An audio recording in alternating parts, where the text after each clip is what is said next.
So I'm going to talk to you today about launching your app with Samsung. I work at Samsung in the US, an organization called MCA, and manage the business development and store operations. So typically what we do is we have a team of business development managers that go out and talk to developers such as you. So we've been participating in the Pocket Gamer Connect series of events because it's a great opportunity to meet indie developers. We're really interested in indie developers, and I'll tell you a little bit more about this in just a second. What we also focus on is getting titles secured for our new devices. So you can imagine that Samsung launches a wide variety of new devices at a very rapid clip. You know, new TVs, new phones, new tablets, new wearables, all of that coming out over the course of the year. So what we do as a team, we make sure that we work with partners, developers, to get them into the ecosystem. The idea is that we identify the use cases that are appropriate for the different devices that we launch.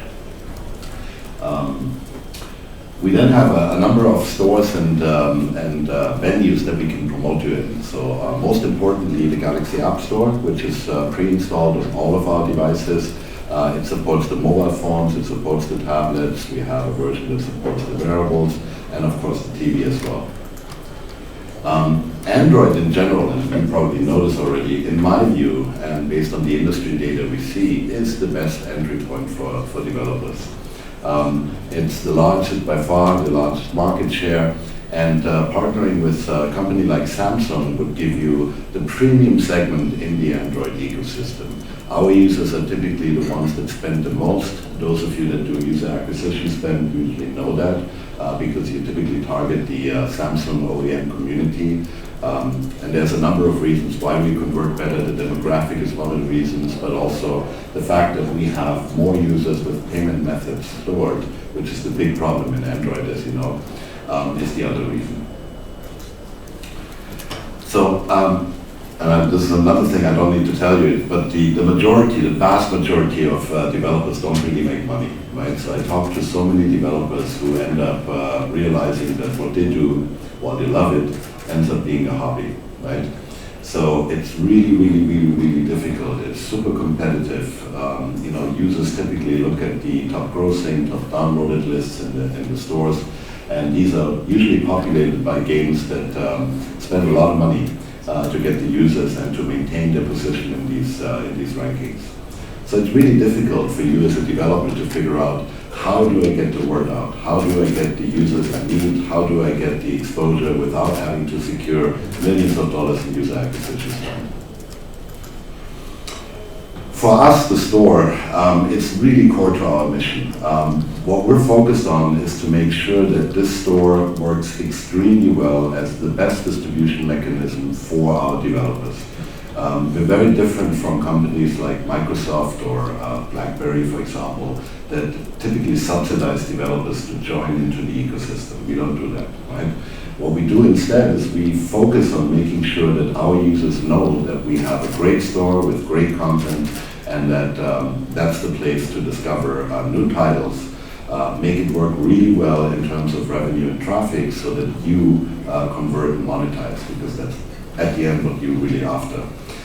It helps us because when we have a vibrant content ecosystem on our devices, obviously customers are drawn to the devices, but more importantly, they would stay with the devices. Okay? So you may ask, why do we need another app store? On Android, of course, there's the big 800-pound gorilla, Google Play Store, and you may say it works well for me, so why do I have to submit to the Galaxy App Store, right? Well, my theory here is that Google Play really doesn't work for everybody. Users typically, when we interview them, when we observe them, they, like I said, look at the top grossing, top downloaded lists. Very few actually navigate beyond that. When you think about how you discover an app in Google Play, there's 1.4 million apps in there, right?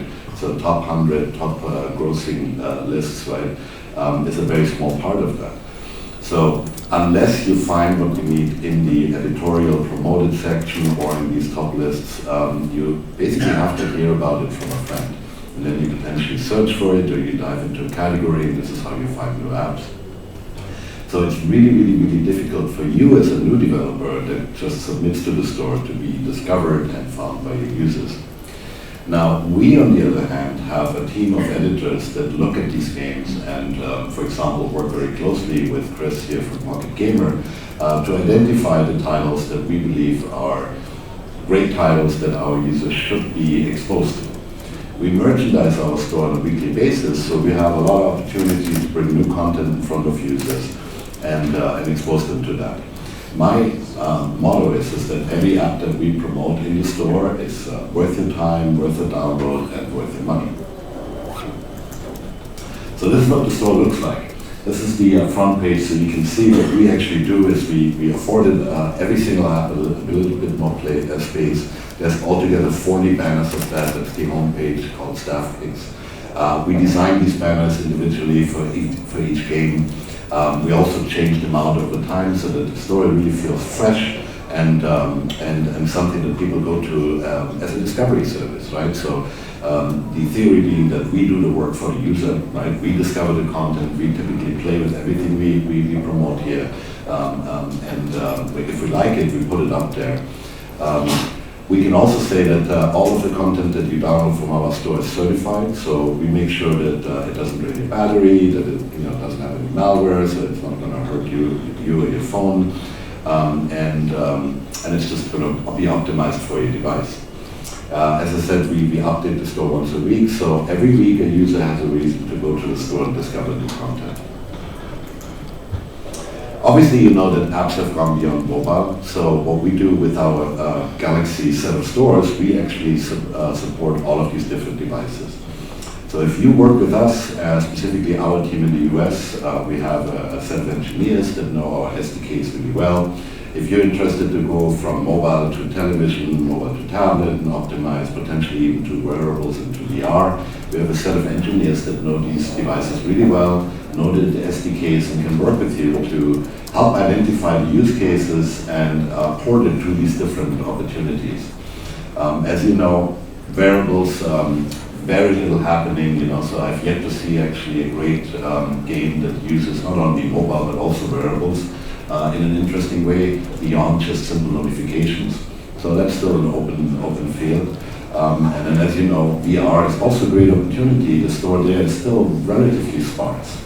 So lots of space for good titles.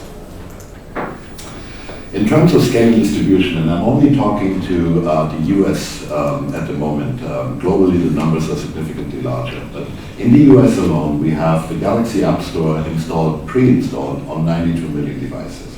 That's how many we have active in the market at the moment. And those are addressable by us, so we can push content to it. We can send push notifications to the users to make them aware of new content. And we sell roughly about 40 million devices per year. Right? So that number keeps on growing. And as I said, these are the US numbers only. We had more than 70 million downloads last year, so a good number. 13 million registered users, so those are people that have a Samsung account, they've downloaded before, and most of them have a credit card on file. So a big addressable user base. 16 million MEUs on average. The month of December was a really successful one for us. We had over 17 million. So that keeps growing out. Just so you know how that compares, about a year and a half ago, we were sitting at roughly 7 million. So what we've implemented here in terms of merchandising strategy, keeping the store focused on the long tail content that's hard to discover in other stores, and keeping the content fresh by updating frequently every week, designing these beautiful banners, totally works. So the numbers have more than doubled, and expect that to continue actually. And more than 8 million monthly downloads. So it's good scale. Still not happy with it, but it's definitely in the right direction. So when you work with a company like Samsung, you can imagine that there's a significant number of other benefits beyond just being in the store, being able to be promoted on device. We have a variety of different initiatives and venues that we can use to promote developers. Just to give you a couple of examples, in the US alone, Samsung spends hundreds of millions of dollars, literally hundreds of millions of dollars to promote new devices. So if you manage to work with us and get included as part of one of those device launches, you can imagine how much we put behind it. And for those of you that have seen Samsung ads on TV recently, you've seen that we moved from just advertising the device to now advertising the device and what you do with it, meaning the content that runs on it. And that's true for wearables as well, so we're really much more focused on that. And my team in business development is not only working to try and convince you to join into the ecosystem, but we work with all the different product teams in the company to make sure that once you're in the ecosystem, we promote you as extensively as possible. Those are a bunch of media channels that we have, social media channels with tens of millions of followers. But we also are in the process of updating our websites and making the apps a really big part of the showcase there. All right, so now I want to spend 5 minutes and talk a little bit about our upcoming developer conference. Will be the biggest ever. This is the third that we're now holding. It'll be in San Francisco in the month of April. We expect roughly 5,000 people to attend. This is really the go-to event. If you're interested in Samsung, the different devices we produce, how you develop for it, meet other developers that have developed for Samsung and found success, this is the conference you have to go to. Not a very expensive conference, but an absolute must-attended event. We bridge all the different product categories, so it's not just a mobile event. We have VR, we have TV, we have appliances. Imagine that. Everything is getting internet connected these days, and it's a raging success. We're the same place as Google I/O, so some of you may know the venue already. It's a fantastic space to meet other developers and learn more about Samsung products. So as I said, some of the things that we will be presenting there. Around gaming and entertainment, there's actually a massive section, almost a whole floor that is focused on gaming and entertainment. So perfect example and showcase for you if you plan on participating. Just come and see me, and I'll explain more on what role you can play and what exhibition space there is. There's obviously a big section for virtual reality that's super important. IoT security, wearables, and so forth. So really all the topics you care for are going to be dealt with in that conference. So attend SDC in order to meet the industry experts, meet a lot of Samsung people that know the devices really well.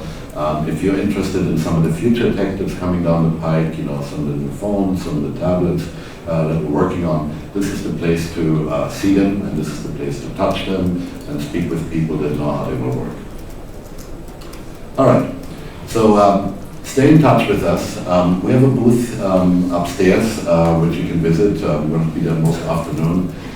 Happy to speak with you, talk to you a little bit about some of the successes developers have found with our stores, maybe figure out how we can work with you, and explain more about the rest of the ecosystem. Okay, thank you.